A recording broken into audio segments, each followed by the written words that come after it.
What's up, guys? So today we're going to be installing these dope LED fog light housings from Morimoto on a 2014 Honda Crosstour. These fog lights are damn good looking. Morimoto makes a really good LED fog light housing. Looking at the back of the fog light, you can see that it has an adjuster screw there just to ensure complete alignment.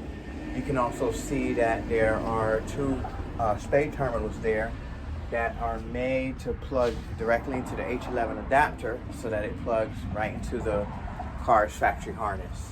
And then it has 4 mounting points so that it ensures it directly lines up with the car's bumper.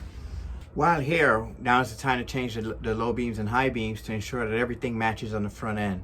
So we're going to go ahead and install our new Xtreme LED Pro kits on both the low beams and the high beams just to ensure that everything looks perfect. So without further ado, on to the install.